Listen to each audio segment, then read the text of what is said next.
तो बच्चों last lecture में हमने क्या किया था, सम्स किए थे। जब हमने आइंस्टाइन का इक्वेशन पढ़ लिया और फोटोन की प्रॉपर्टीज पढ़ ली, तो उनकी बेसिस पे हमने कुछ सम्स किए थे और मैंने बहुत सारे आपको होमवर्क भी दिए थे। होप आप लोगों को वो सारे सम्स आ गए हों क्योंकि बहुत इजी थे। बेस्ड ऑन इक्वेशंस आज हम हमारा जो टॉपिक है, आज का जो टॉपिक है वो क्या है। तो अभी तक हमने जो स्टडी किया उसमें हमने क्या देखा, wave particle nature of wave. Particle के पास वेव नेचर होता है ऐसा नहीं, वेव के पास पार्टिकल का नेचर होता है। क्या देखा अभी तक हमने, पार्टिकल नेचर ऑफ वेव, यानी वेव पार्टिकल के जैसे बिहेव कर सकता है और उसका नाम क्या है पार्टिकल का, छोटे से छोटे पार्टिकल का क्या नाम है बताओ। वेव के छोटे से छोटे पार्टिकल का या लाइट के छोटे से छोटे पार्टिकल का नाम है फोटोन। यानी light as a particle behave कर सकती है। हालांकि हम लाइट को वेव कहते हैं, electromagnetic wave, but photo electric effect वगैरह से ये प्रूव हो गया कि जो लाइट है उसके पास wave as well as particle nature भी है। अब हम देखने वाले हैं उल्टा, वेव के पास पार्टिकल नेचर है यानी मैटर जैसा बिहेव करता है, पर अब हम देखने वाले हैं क्या, वेव नेचर ऑफ पार्टिकल। ये हम देखने वाले, पार्टिकल के पास भी वेव नेचर होता है। इसमें हम क्या क्या देखेंगे, तो स्टेप 1 में हम सबसे पहले डिस्कस करेंगे ड्यूअल नेचर ऑफ वेव और radiation. You can say radiation के, रेडिएशन के पास दोनों नेचर कैसे हैं, वेव का भी और पार्टिकल का भी, ये पहले डिस्कस करेंगे। उसके बाद step 2 dual nature of matter, यानी मैटर के पास भी वेव और पार्टिकल दोनों नेचर हैं, दोनों की प्रॉपर्टी होती है, ये हम देखेंगे। उसमें हम डी ब्रोगलीज वेवलेंथ के बारे में जानेंगे। वो बच्चों आपको पता है lambda is equal to H upon P, जो आप केमिस्ट्री में आई है। ये क्लियर दिख रहा है बच्चों? लेट मी चेक, यस बिल्कुल क्लियर, बिल्कुल क्लियर, बिल्कुल बढ़िया दिख रहा है। ओके ओके, आप मुझे ये बताइए बच्चों कि क्या आप ये केमिस्ट्री में पढ़ चुके हो? यस और नो? यस, मैसेज आ रहे हैं यस, यानी कि आप पढ़ चुके हो बच्चों, तो आपको आता है, आपको आता है कि lambda is equal to H by P is the de Broglie's wavelength. Okay, तो ये भी हम जानेंगे। इसी के अंदर आगे जब हम बढ़ेंगे उसमें स्टेप 3 में हम क्या देखेंगे, D Broglie's wavelength for an electron. Electron के लिए ये बच्चों एक स्पेशल इक्वेशन आएगा, लैम्बडा इज इक्वल टू 1.227। अब ऐसे मत पूछना कि ये इक्वेशन, ये वैल्यू अभी नहीं पता चलेगी आपको, अभी नहीं पता चलेगी। जैसे कि हम लोग 10th चैप्टर में देखे थे ना 1.22 लैम्बडा बाई डी, उसी तरह से ये वैल्यू भी अभी आपको नहीं पता चलेगी, पर हाँ ऐसा इक्वेशन हम लोग डिराइव करेंगे। ये वोल्टेज और ये नैनोमीटर में आता है। ये इलेक्ट्रॉन के लिए स्पेशल इक्वेशन रहता है, जैसे हमने ये लिखा है वैसे ये हम प्रूव करेंगे। और फाइनली आज हम स्टेप 4 में क्या देखेंगे, फाइनली बच्चों हम देखेंगे क्या, कि भाई हम देखेंगे हाइजेनबर्ग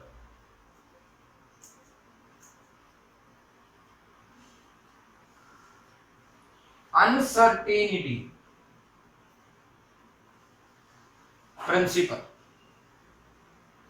क्या ये पढ़े हो आप, केमिस्ट्री में आ चुका है? यस और नो? आके ना बच्चों मैसेज करो, क्या अनसर्टेनिटी हाइजेनबर्ग की आ चुकी है? हाँ तो हाँ, ना तो ना। यस, अच्छा ये भी आ चुका है। यानी ये जो पढ़े हैं आप लोग केमिस्ट्री में वही पढ़ना है, इसलिए ये टॉपिक बिल्कुल इजी हो जाता है। यस और नो? जो बच्चों पढ़ चुके हैं केमिस्ट्री में वही आप आज फिजिक्स में पढ़ोगे तो ये एकदम इजी आपके लिए बनना ही बनना है। इसमें कोई दो राहें नहीं है कि ये आपके लिए बिल्कुल इजी टॉपिक है।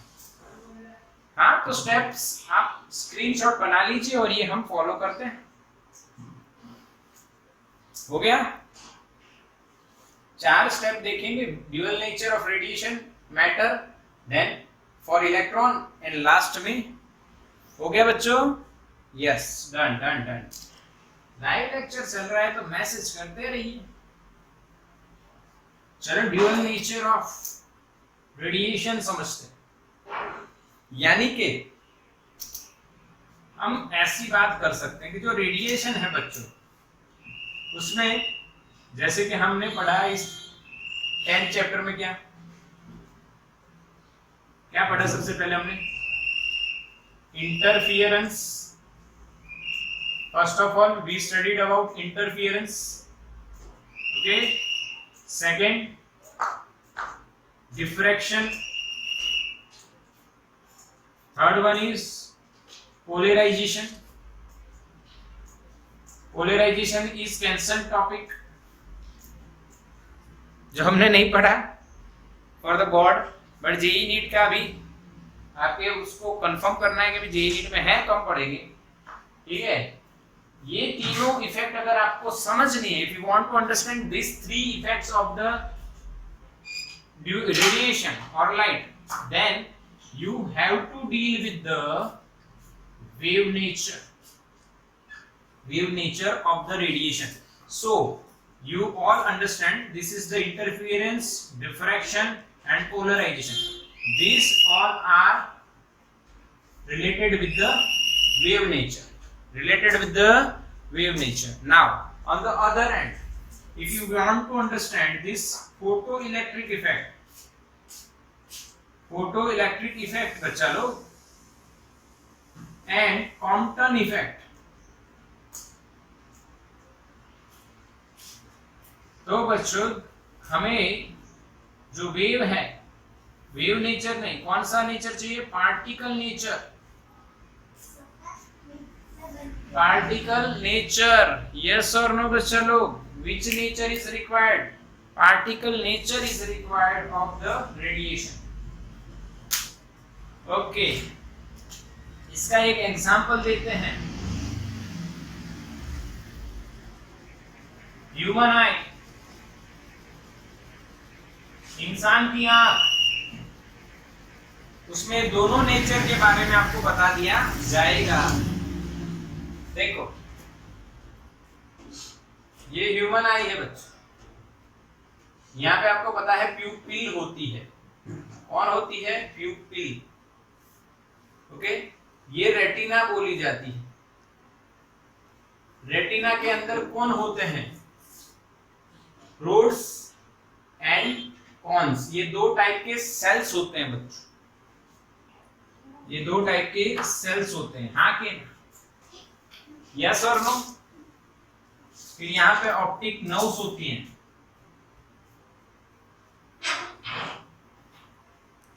पूरी डायग्राम नहीं बना रहे यहाँ पे, सिलियरी मसल्स वगैरह वगैरह ये नहीं बता रहे हम लोग, सिंपली। अब यहाँ पे मान लीजिए लाइट आ रही है, radiation is coming, light is coming. Okay, तो बच्चों यहां से प्यूपिल के अंदर से limited part of the light pass होगा। यस और नो? हाँ के ना? Limited part of the light pass होगा बच्चों। क्या पूरी जाएगी? नहीं, थोड़ी जाएगी। तो ये कौन सी सिचुएशन हुई? प्यूपिल के आगे कौन सा इफेक्ट दिखा? इंटरफेरेंस, डिफ्रैक्शन और पोलराइजेशन। मैसेज फास्ट बच्चों। Which effect, which phenomena is produced when the light enters in the eye through pupil? Then you all know when the limited part of the wavefront is passing through this obstacle, this behaves as an obstacle for the light, so that the process is happening here is diffraction. The process is diffraction. Okay?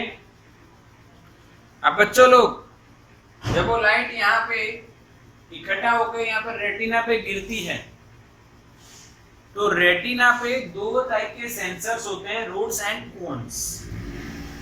तो उनके साथ light के particles collide होते हैं। Collide होने के बाद ही तो सेंसर सेंस करता है। तो डिफ्रैक्शन हुआ यहाँ पे, तो ये कौन सा नेचर था भाई? Wave nature. बट यहाँ पे जब कॉलिजन होगा तो कौन सा नेचर आएगा? Particle nature. समझ में आया? तो रेडिएशन जो है बच्चों के पास ड्यूअल नेचर है, ऐसा प्रूफ हो जाता है। यस और no? Very simple explanation, human eye. You can easily understand this topic. You all know that human eye जो प्रोसेस है, 12th में पढ़े थे, 11th में पढ़े होंगे बायोलॉजी वाले, या 10th में भी पढ़े थे आप लोग बोर्ड में शायद की, तो इस तरह से, और 9th में भी हमने पढ़ा हुआ है। ओके, इसका स्क्रीनशॉट ले लो बच्चों। First step completed. तो बच्चों आपने स्क्रीनशॉट ले लिया है मेरे हिसाब से। Step 1 dual nature of radiation is completed. अब dual nature of matter step 2 में समझेंगे, जिसमें आपको बताया जाएगा कि भाई अपने जो डी ब्रोगली साइंटिस्ट हैं, डी ब्रोगली, हाँ, ब्रूस ली का कोई रिलेशन नहीं है इनके साथ, ये है डी ब्रोगली। तो बच्चों ड्यूअल नेचर ऑफ रेडिएशन देखेंगे हम लोग। ड्यूअल नेचर ऑफ रेडिएशन देखेंगे, नहीं देख लिया, अब देखेंगे मैटर। स्टेप 2 जिसमें हम डिस्कस करेंगे डी ब्रोगली's वेवलेंथ।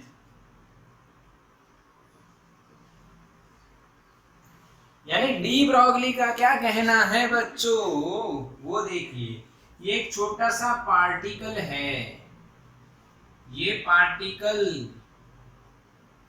अगर ऐसे चल रहा है, ये इसका पाथ ऑफ मोशन है,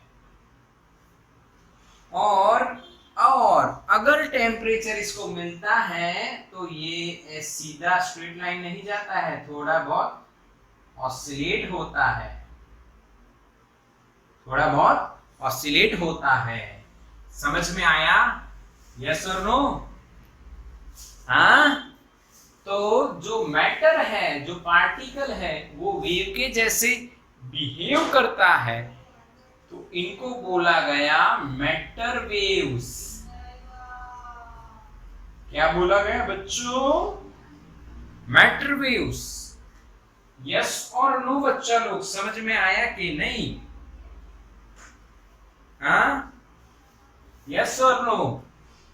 डी ब्रोगली का कहना आपको अच्छा लग रहा है? जैसे कि ये एक पार्टिकल है बच्चों, ये एक पार्टिकल है। ये पार्टिकल अगर ऐसे जा रहा है तो ड्यू टू टेम्परेचर वो सीधा जाने के बजाय ऐसे जाता है, तो ये वेव के जैसे बिहेव करता है, वेव के जैसे बिहेव, तो इसको बोला जाता है मैटर वेव्स।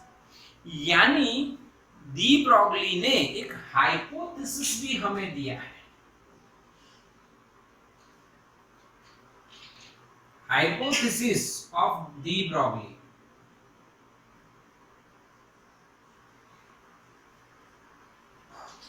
यानी जो हमारा जो नेचर है बच्चों, वो नेचर के पास सिमेट्रिक प्रॉपर्टी है। नेचर कैसा है बच्चों?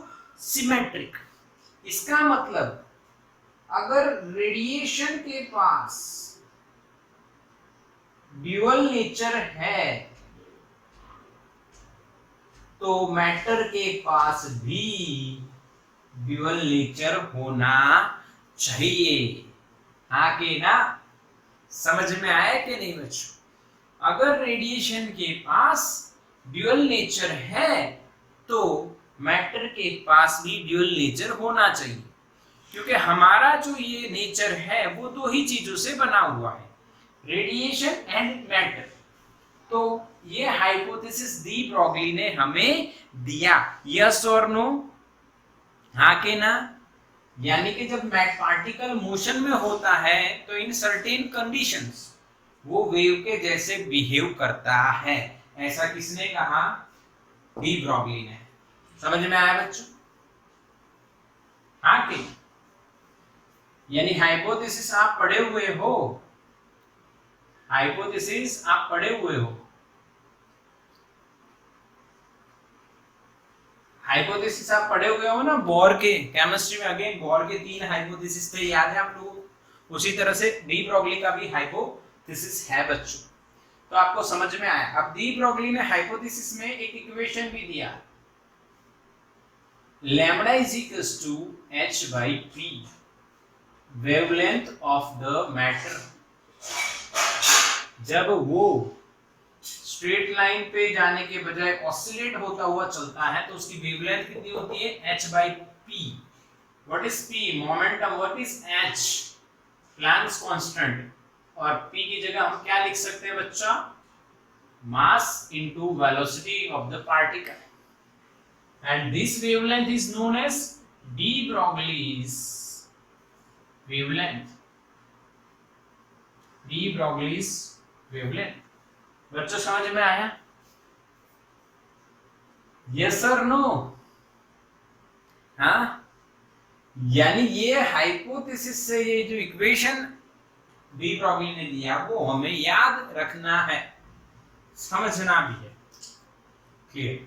फिर डी ब्रॉगली का ये जो इक्वेशन है, क्या ये रेडिएशन यानी कि मैटर सॉरी लाइट यानी कि फोटोन के साथ मैच करता है कि नहीं?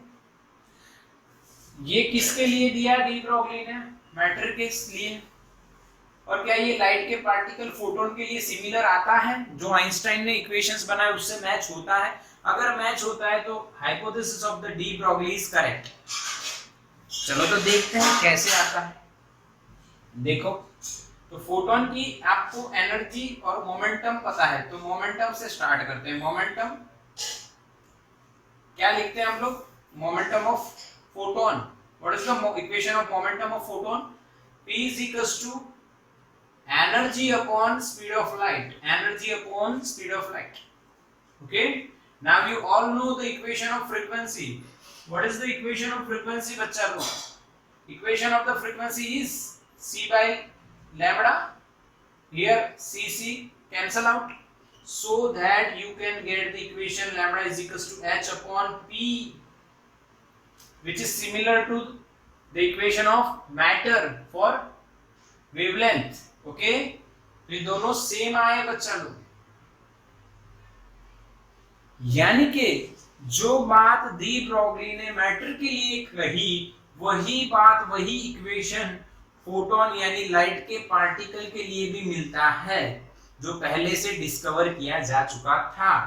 तो इसका मतलब जो वेव नेचर है पार्टिकल का वो यहाँ पे हाइपोथेसिस नहीं, अब वो सही करार दिया जा सकता है। हाँ कि ना बच्चों? यस और नो? बोलो, समझ में आया? हाँ, और ये आप पहले से पढ़ चुके हो बच्चों, पढ़ चुके हो। कहाँ पे पढ़े हो आप? तो भाई आपने इलेक्ट्रॉन बीम नाम सुना है, इलेक्ट्रॉन माइक्रोस्कोप नाम सुना है? यस, तो उसमें इलेक्ट्रॉन बीम का यूज होता है, यानी इलेक्ट्रॉन बीम एक तरह का वेव बनाता है, लाइट बनाता है। तो इलेक्ट्रॉन इज अ पार्टिकल और वो बीम यानी वेव नेचर है, तो वो आपको पहले से पढ़ चुके हो। यहाँ पे हम जान रहे हैं कि हाँ ऐसा होता है, ठीक है? तो इसका स्क्रीनशॉट ले लो, इसका स्क्रीनशॉट लो बच्चों। हो गया? हो गया कि नहीं? डन डन डन मैसेज करो, जल्दी जल्दी जल्दी।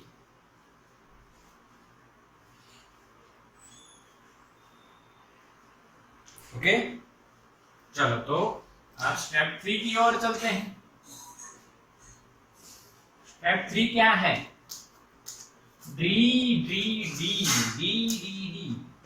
Broglie's wavelength for an electron, very important. अभी जो हम बात कर रहे थे इलेक्ट्रॉन बीम की, तो उसी से ये कनेक्ट करो और स्टेप 3 देखो बच्चों, क्या है? De Broglie's wavelength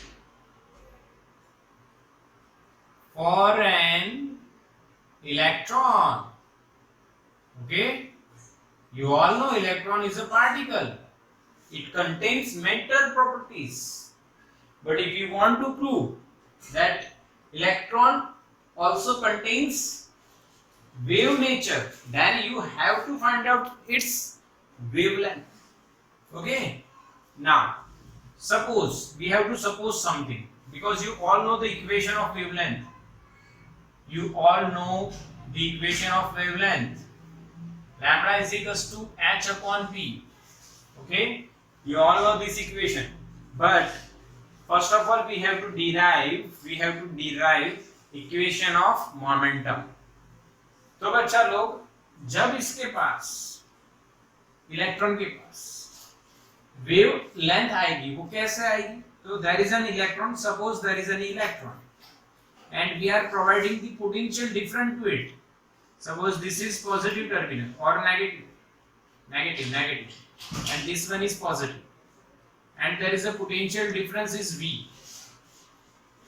If this electron passes under this potential difference, then there is some kinetic energy gained by it. Okay, वो कुछ kinetic energy gain कर लेगा बच्चों। अच्छा, तो वो काइनेटिक एनर्जी किसके बराबर होगी? वर्क के बराबर होगी भाई। आपको पता है वर्क एनर्जी थ्योरम। ओहो, कुछ नया लिखा, वर्क एनर्जी की जगह। Okay, work energy theorem. W is equals to delta के। W यानी EV, वर्क क्या होता है? Q into E, डेल्टा के हाफ mv स्क्वायर, या आप लिख सकते हो p स्क्वायर बाई 2m। बच्चों लोग याद है कि नहीं? क्या यह इक्वेशन याद है? हाफ mv स्क्वायर या तो p स्क्वायर बाई 2m। यहां से आप क्या करोगे? p स्क्वायर को सब्जेक्ट बनाओ, 2m ev। तो क्या बच्चों, मोमेंटम आपको क्या मिली? Under root 2m ev। Yes और नो? तो वेवलेंथ क्या मिलेगी? Lambda is equals to h upon under root 2m ev। क्या सही? क्या बिल्कुल सही बच्चों? समझ में आया बच्चों? समझ में आया कि नहीं? हाँ के ना? This is the wavelength of an electron. This is the wavelength of an electron. इस तरह से lambda is equal to h upon under root 2m ev मिल जाता है। हाँ के ना? यस, चलो बढ़िया। अब h की वैल्यू आपकी पता है भाई, 6.63 into 10 raised to minus 34। Mass of electron आपको पता है 9.11 into 10 raised to minus 31 kg। Charge of electron is equals to 1.6 into 10 raised to minus 19 coulomb। V is the potential difference given to the electron, h is the Planck constant. So finally if you put this all constant values in this equation, then you will get 1.227 by root V nanometer। क्या बच्चों समझ में आया कि नहीं? हाँ, yes और no? Yes और नो बच्चा? यस, बिल्कुल क्लियर, बिल्कुल क्लियर।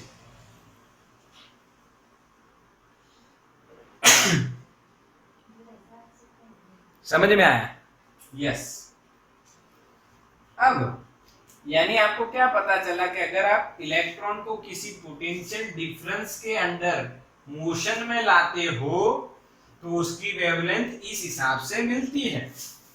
फिर एक एक्सपेरिमेंट हुआ कि भाई एक एग्जांपल लीजिए आप, अगर आपने वोल्टेज 120 वोल्ट रखा तो जो लैम्बडा है बच्चों वो आपको 0.112 नैनोमीटर के आसपास मिलती है, जो एक्सरे की वेवलेंथ के नजदीक है या उसकी रेंज में है।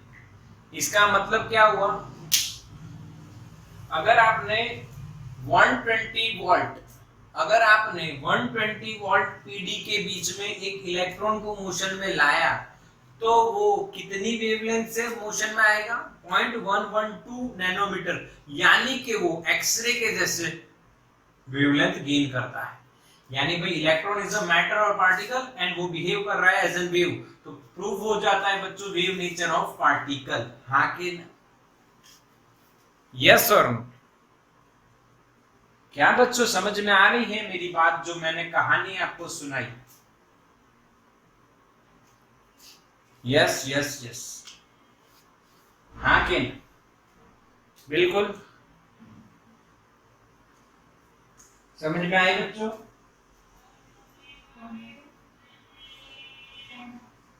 समझ में आई कि नहीं? मैसेज करो यस यस यस। तो स्क्रीनशॉट ले लो फटाफट, फिर मैं आपको एक आधे फॉर्म इसके और बता देता हूँ। एक आधे फॉर्म बता दूं जो आप यानी जेई नीट में कहीं पे ये आ गया तो आना चाहिए ना, फिर आप कहोगे सर ऐसा इक्वेशन तो आपने बताया नहीं। चलो ठीक, चलो ये पूरा समझ में आया। ये इक्वेशन बिल्कुल रट्टा लगना चाहिए, ये भी रट्टा लगना चाहिए। यानी रट्टा का मतलब आपको ऐसे पूछा जाए और याद आना चाहिए, तभी तो नीट जी अप्लाई करोगे तो लास्ट में आप उसको सक्सेसफुली क्रैक करोगे, अदरवाइज इम्पॉसिबल हो जाएगा अगर आपको इक्वेशन याद नहीं है तो। ठीक है, तो ये वाला और ये वाला इक्वेशन याद होना चाहिए। ओके, अब यहां पे मैं आपको एक बात बता देता हूं। क्या बात बता रहा हूं ये देखिए। तो लैम्बडा आपको मिला बच्चों, वो मिला h/p, और p आपको मिला क्या, √2।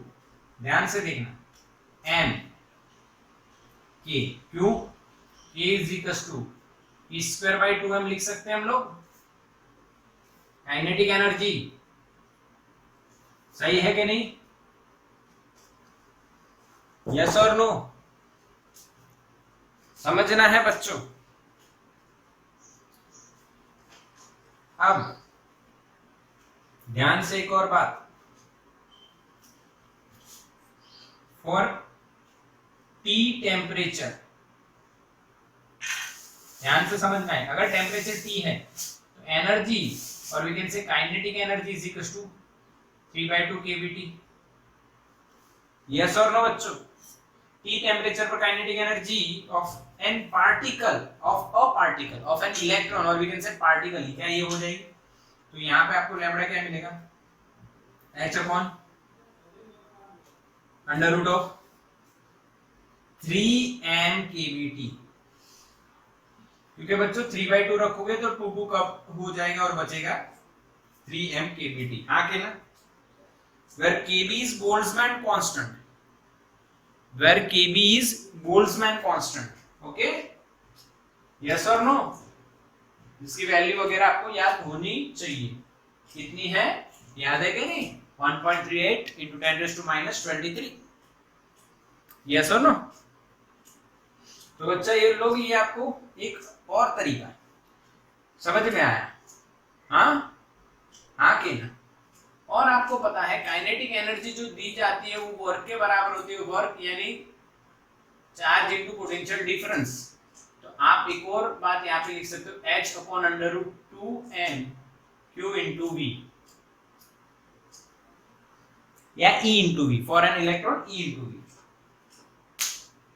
क्या बच्चों मेरी बातें समझ में आई ये नहीं? ये कुछ सम्स आएंगे बच्चों, जब आपको सम्स आएंगे तो तकलीफ नहीं होनी चाहिए, इसीलिए मैंने ये पहले से आपको बता दिया। तो इसका स्क्रीनशॉट ले लो बच्चों। बच्चों समझ में आया?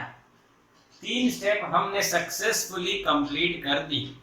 दिमाग पे ज्यादा जोर मत डालो, कंसेप्ट को फील करो और lambda is equal to H by p को याद रखो। ओके,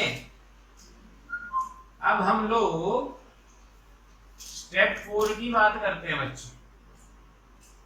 क्लियर तो दिख रहा है ना? वाईफाई नहीं आ रहा है बच्चों। मोबाइल डेटा पे लाइव क्लास आपका चलाया जा रहा है। ओके, तो स्टेप 4 क्या है भाई? Heisenberg uncertainty principle. यानी यहां पे एक और अनसर्टेनिटी, एक और नहीं, एक अनसर्टेनिटी प्रिंसिपल हमें पढ़ना है। यानी अब ये रिसर्च किधर जा रही है कि यानी अब ये प्रूव हो गया भाई पार्टिकल के पास मैटर के पास particle as well as wave दोनों नेचर होते हैं। इसी तरह से रेडिएशन के पास भी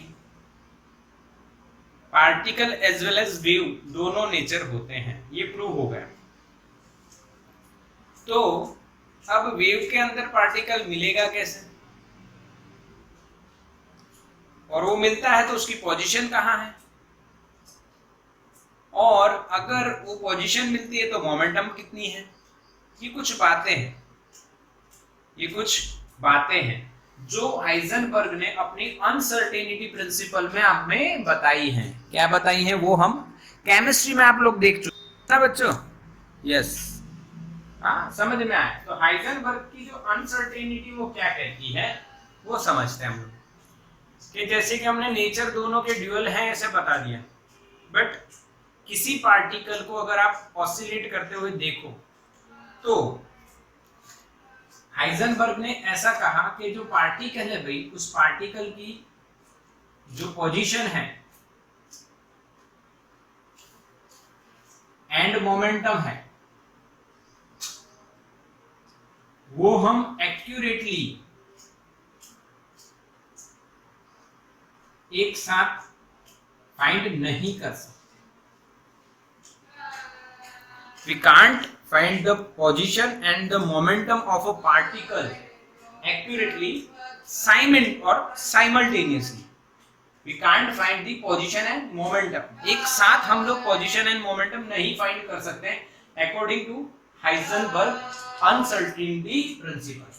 उन्होंने कहा अगर आपने डेल्टा एक्स लिया जो क्या है अनसर्टेनिटी इन पोजीशन, और उसी पार्टिकल की जो मोमेंटम की अनसर्टेनिटी है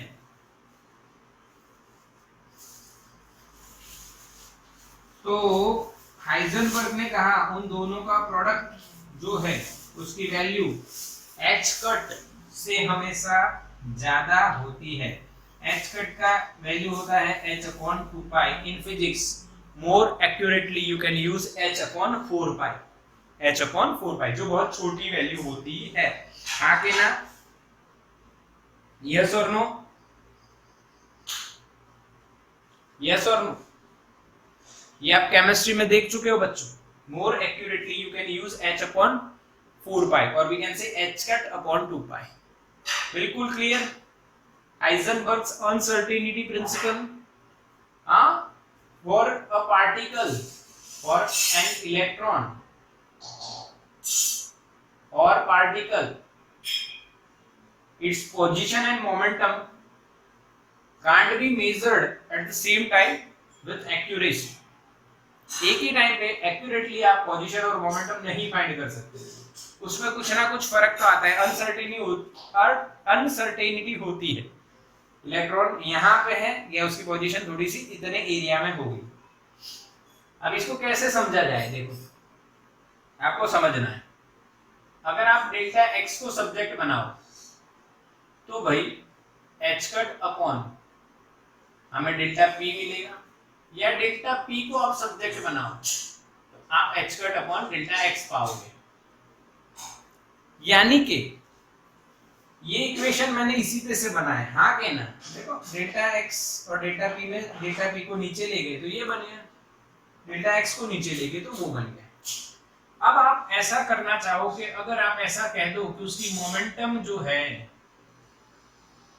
उसकी अनसर्टेनिटी 0 है, यानी किसी पार्टिकल की आपने मोमेंटम मेजर कर ली जो फिक्स है, वो चेंज नहीं हो रही, उसमें अनसर्टेनिटी नहीं है, तो उसकी मोमेंटम की चेंज कितना माना जाएगा बच्चों?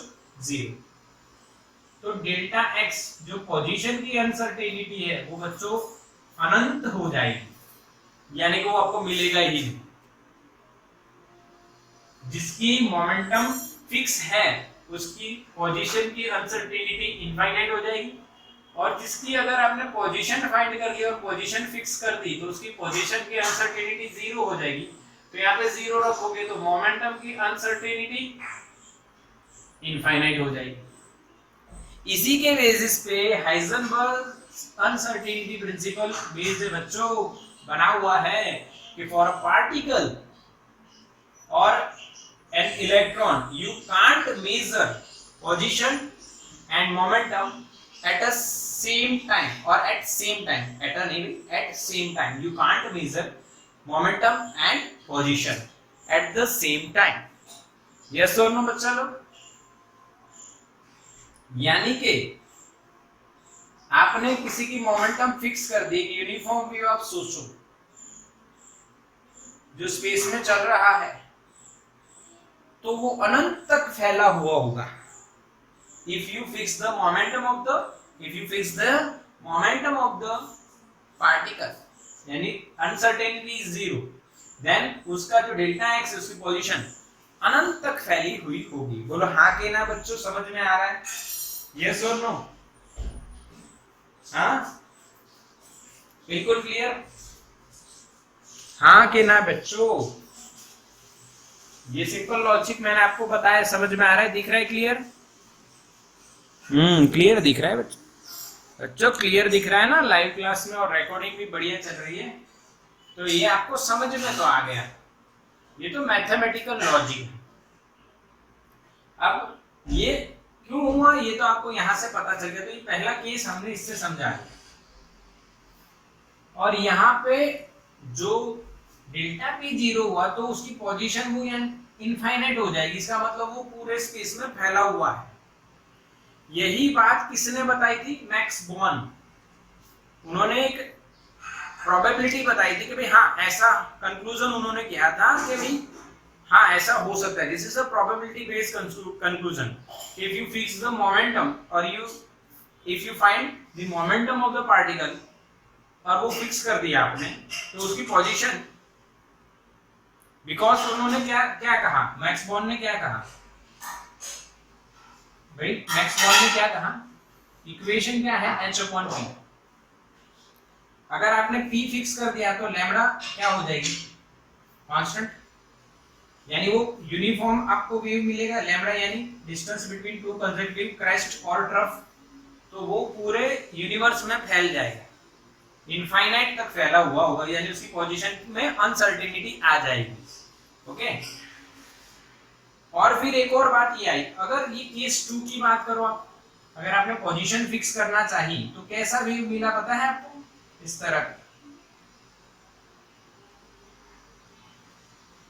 आपने पोजीशन को 0 करना चाहा तो उसकी मोमेंटम क्या हो गई? बहुत ही ज्यादा, हाँ यहाँ पे। और इसी तरह से यहाँ पे आपने मोमेंटम फिक्स की तो पोजीशन इनफाइनाइट होगी। यहाँ पे आपने पोजीशन फिक्स करना चाहिए तो मोमेंटम इनफाइनाइट होगी। तो यहाँ पे मैक्स बॉर्न और अपने ये जो हाइजेनबर्ग उनकी जो अनसर्टेनिटी प्रिंसिपल है वो आपको बिल्कुल पक्का समझ में आ गया कि वी कांट मेजर साइमल्टेनियसली कौन सी चीज बच्चों? Momentum and position. यस और नो? बिल्कुल clear. Uncertainty principle of the Heisenberg और हाइजेनबर्ग्स अनसर्टेनिटी प्रिंसिपल। तो इसका बच्चा लोग आप स्क्रीनशॉट ले लीजिए।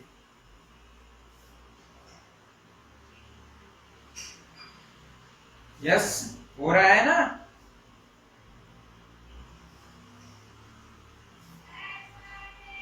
यस बिल्कुल समझ में आ गया। क्लियर ना? तो बच्चों ये हमारा 4 स्टेप का जो थियरी थी वेव नेचर ऑफ पार्टिकल बिल्कुल कंप्लीट हो गई। आगे ना